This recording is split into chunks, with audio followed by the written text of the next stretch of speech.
अस्सलाम वालेकुम स्टूडेंट्स। आज हम लोग जो टॉपिक पढ़ेंगे वो है डिस्क्वालिफिकेशन फॉर मेंबरशिप। ऐसा कोई भी person other than the professor of medical institution, ठीक है, मेडिकल इंस्टीट्यूशन के प्रोफेसर के अलावा, ठीक है,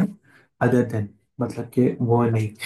उसके अलावा, या फिर फार्मेसी इंस्टीट्यूशन का कोई प्रोफेसर हो, या फिर गवर्नमेंट का कोई, प्रोविंशियल गवर्नमेंट का कोई ऑफिसर हो, यानी कि उसका कोई मुलाजिम हो, ठीक है, nominated under clause C of subsection 1 of section 5, ठीक है, ये उसके कुछ रेफरेंसेस लिखे हुए हैं, सेक्शन सबसेक्शन और क्लॉजेस वगैरह। Shall not be eligible for nomination as a member for of the council, ठीक है, वो जो है वो काउंसिल का मेंबर नहीं बन सकता है, या उसको मेंबर के लिए नॉमिनेट नहीं किया जा सकता है, ठीक है, अनटिल अनलेस उसके पास फॉर्म डी की डिग्री हो, ठीक है। उस टाइम के ऊपर बी फार्मेसी होती थी, बैचलर्स इन फार्मेसी, ठीक है, या उसे हम लोग डिप्लोमा इन फार्मेसी भी कहते थे। लाइक वो 3 इयर्स का डिप्लोमा होता था, बी फार्मेसी कहा जाता था उसको। अच्छा जी। अ, वो फार्मासिस्ट ना हो और उसके पास रजिस्टर्ड ए, यानी कि रजिस्ट्रेशन ए या कैटेगरी ए ना हो अनटिल अनलेस, ठीक है, तो उसको जो है वो नॉमिनेट नहीं किया जा सकता, ठीक है, provided that for the purpose of constitution of the first council, ठीक है। अब आगे वो एक बात कह रहे हैं कि अभी जो काउंसिल बननी थी 1973 के अंदर, जो फर्स्ट टाइम जो थी, फर्स्ट टाइम, ठीक है, वो काउंसिल बननी थी, तो उस टाइम तो डेफिनेटली जब फर्स्ट टाइम काउंसिल बननी थी तो उस टाइम तभी लोगों को कैटेगरीज प्रोवाइड करनी थी ना, उससे पहले तो नहीं ना किसके पास कैटेगरी है थी। कैटेगरी का तो आइडिया भी लॉन्च हो रहा है ना, ठीक है। तो 1973 के अंदर जब किसी के पास कैटेगरी नहीं थी, तो यानी कि इस पर्पस के लिए, यानी कि इस एक्ट के मकसद के लिए, या इस कॉन्स्टिट्यूशन के आइन के मकसद के लिए, first council for the after the commencement of this pharmacy amendment act, pharmacy amendment act के लागू होने के बाद कोई भी पर्सन जो कि क्वालिफाइड है, यानी कि who is qualified to be registered as a pharmacist, ठीक है, कोई भी ऐसा पर्सन जो कि क्वालिफाइड है कि वो रजिस्टर्ड हो सकता है एज अ फार्मासिस्ट इस एक्ट के तहत, ठीक है, वो एलिजिबल होगा नॉमिनेशन के लिए। यानी कि फर्स्ट टाइम जब काउंसिल बनने लगी थी, तो तब तो डेफिनेटली किसी के पास भी कैटेगरी नहीं थी, तो ऐसा कोई भी पर्सन जो कि क्वालिफाइड था फार्मासिस्ट के लिए और वो रजिस्ट्रेशन के लिए भी क्वालिफाइड था, यानी कि उसने एक अच्छे इदारे से, यानी कि मैं कहता था वो पंजाब यूनिवर्सिटी से पढ़ा हुआ था या कहीं से भी किसी अच्छे इदारे से पढ़ा हुआ था, तो वो नॉमिनेट हो सकता था, किसके लिए, एलिजिबल फॉर नॉमिनेट, ठीक है, वो मेंबर बनने के लिए नॉमिनेट हो सकता था, ठीक है। इसके अंदर ये लिखा हुआ है कि disqualification member for the membership. अगर मैं इसको एक दफा रिपीट कर दूं सारे सेंटेंसेस को, उसके अंदर ये बात लिखी है कि ऐसा कोई भी पर्सन, ठीक है, वो बोर्ड का मेंबर नहीं बन सकता है अनटिल अनलेस उसके पास कैटेगरी ए नहीं होगी, ठीक है। सेकंड नंबर के ऊपर वो कहता है ये चीज़ जो है वो मेडिकल इंस्टीट्यूशन के प्रोफेसर, ठीक है, या फिर फार्मेसी इंस्टीट्यूशन के प्रोफेसर, या फिर कोई गवर्नमेंट ऑफिस, मतलब कि प्रोविंशियल गवर्नमेंट का कोई ऑफिसर है, उनके ऊपर लागू नहीं होता है। नेक्स्ट वो बात ये कहता है कि फर्स्ट टाइम जब काउंसिल बनी थी इस एक्ट के मकसद को पूरा करने के लिए, फर्स्ट टाइम, ठीक है, फॉर द फर्स्ट काउंसिल, ठीक है, तो कोई भी पर्सन जो कि फार्मासिस्ट के बनने के लिए रजिस्टर्ड हो सकता है, उसने किसी अच्छे इदारे से पढ़ा हुआ था, यानी कि उसकी क्वालिफिकेशन भी पूरी थी और वो रजिस्टर्ड हो सकता था, उसको नॉमिनेट कर लिया, नॉमिनेट किया जा सकता था मेंबरशिप के लिए, ठीक है। आगे है फंक्शन ऑफ सेंट्रल काउंसिल, ठीक है। The function of central council, the functions of the central council shall be to approve examinations in the pharmacy, ठीक है, जो फार्मेसी के एग्जामिनेशंस है, यानी कि उनको अप्रूव करना है। फॉर एग्जांपल अगर कोई भी यूनिवर्सिटी है, यूनिवर्सिटी के अंदर ये निज़ाम होता है, लाइक वहाँ पे टीचर्स खुद ही जो है पेपर बनाते हैं, खुद ही चेक करते हैं, खुद ही मार्क्स लगाते हैं, और मेजॉरिटी जो काम होते हैं वो खुद ही प्रोफेसर खुद करते हैं, ठीक है। तो वहाँ का, यानी कि एग्जामिनेशन सिस्टम ठीक है, वहाँ पे कोई हेरा फेरी तो नहीं हो रही, कोई मतलब कोई एक्स्ट्रा कोई प्रॉब्लम तो नहीं है, या कोई एक अथेंटिक है, यानी कि अगर उधर से डिग्री दी जा रही है तो भाई ठीक डिग्री होगी, तो उसको अप्रूव करना फार्मेसी के अंदर, ठीक है, फॉर द पर्पस, इस मकसद के लिए कि वहां से जो पर्सन निकलेगा उस यूनिवर्सिटी से या उस इदारे से, तो वो क्वालिफाइड पर्सन होगा रजिस्ट्रेशन के लिए, ठीक है। To prescribe the subjects in which the approved examination shall be held, ठीक है। उन सब्जेक्ट्स का बताना कि यानी कि ये अब फर्स्ट सेमेस्टर के अंदर ये सब्जेक्ट होगा, सेकंड सेमेस्टर के अंदर ये सब्जेक्ट होगा, थर्ड सेमेस्टर के अंदर ये सब्जेक्ट होगा। जैसे कि आपका फर्स्ट ईयर के अंदर जो है वो बुक वन के अंदर एनाटॉमी फिजियोलॉजी बायोकेमिस्ट्री, ठीक है, ये सारे के सारे सब्जेक्ट्स बताना जिनके अंदर एग्जामिनेशन होगा। To approve the courses of the study, ठीक है, यानी कि हम लोग जो कोर्स पढ़ेंगे वो क्या कोर्स होगा, लाइक फिजियोलॉजी का क्या कोर्स होगा, एनाटॉमी का क्या कोर्स होगा, फार्माकोलॉजी का क्या कोर्स होगा, और इनकी क्या प्रैक्टिकल ट्रेनिंग्स होंगी फार्मेसी में, ठीक है, for the purpose of admission to approved examination, ठीक है। अप्रूव जो एग्जामिनेशन है उसके एग्जाम्स अप्रूव्ड किए हुए हैं, ठीक है, उस इदारे के, ठीक है, तो वहाँ पे क्या पढ़ाया जाएगा हर एक कोर्स के अंदर, और क्या प्रैक्टिकल ट्रेनिंग प्रोवाइड की जाएगी कैंडिडेट्स को जो कि जिधर जो उन्होंने एडमिशन लिया हुआ है वहाँ पे, ठीक है। आगे जी, to prescribe the condition and procedures, ऐसी कंडीशन और बताना, ठीक है, कैंडिडेट्स का एडमिशन करने के लिए क्या प्रोसीजर होना चाहिए और क्या कंडीशन होगी। जैसे कि एचईसी कहता है कोई भी अंडर ग्रेजुएट है, ठीक है, कोई भी अंडर ग्रेजुएट प्रोग्राम है तो उसका जो है वो टेस्ट होगा, एंट्रेंस एग्जाम होगा, या हम लोग उसे कहते हैं एंट्री टेस्ट कहते हैं, या फिर हम लोग उसे एंट्रेंस एग्जाम बोलते हैं, ठीक है, एंट्रेंस एग्जाम बोलते हैं, ठीक है। अब वो एचएससी कहता है कि लाइक एंट्रेंस एग्जाम होगा, ठीक है, और डेफिनेटली उसका एंट्रेंस एग्जाम से ये होगा कि बच्चों की फिल्ट्रेशन हो जाती है एक मर्तबा के कौन सा बच्चा इस काबिल है कि वो लाइक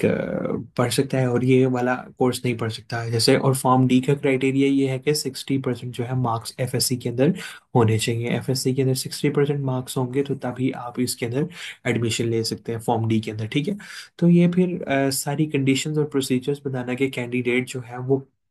इस डिग्री के लिए, जैसे कि कैटेगरी बी की बात करें तो उसके अंदर मैट्रिक्स हम साइंस के साथ, आर्ट्स के साथ नहीं होगा, साइंस के साथ होगा, ठीक है। तो ये इसकी एक कंडीशन है, ठीक है। To lay down the standard of teaching, standard of teaching क्या होना चाहिए, जैसे कि स्टैंडर्ड ऑफ टीचिंग में आपको बताता हूँ कि लाइक अगर बी कैटेगरी कॉलेज है वहाँ पे पढ़ाने के लिए खाली फॉर्म डी होना ओके है, ठीक है, लेकिन अगर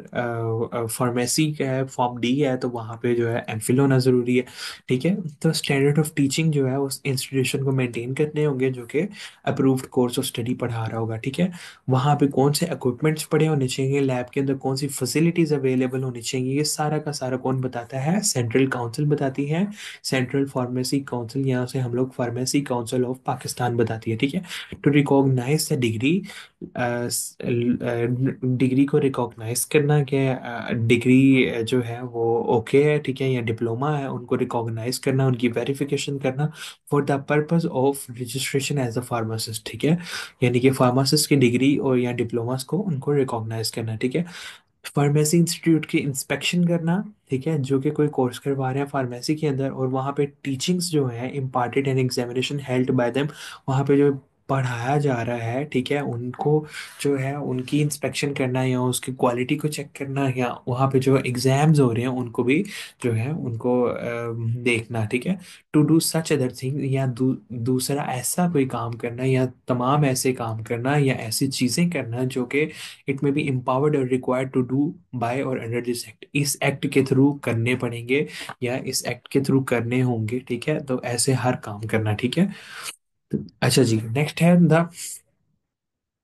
अच्छा जी, नेक्स्ट है the central council with the previous approval for the central government. Central council जो होगी जैसे फार्मेसी काउंसिल ऑफ पाकिस्तान, जैसे मैंने आपको पहले बताया इस्लामाबाद के अंदर फार्मेसी काउंसिल ऑफ पाकिस्तान है, ठीक है, वो अप्रूवल लेगी सेंट्रल गवर्नमेंट से by notification in the official gazette, official gazette के अंदर नोटिफिकेशन देगी। वो अपने काम के लिए, ठीक है, वो रूल्स बना सकती है, मेक रेगुलेशंस, अपने काम के लिए नए रूल्स बना सकती है, ठीक है, इन सारे मकसद को मकासद को पूरा करने के लिए जो हम लोगों ने ऊपर पढ़े हैं, ठीक है, उनको पूरा करने के लिए अपने नए रूल्स बना सकती है अपने लिए, ठीक है। अच्छा जी, नेक्स्ट हम लोग पढ़ते हैं functions of the provincial council, ठीक है।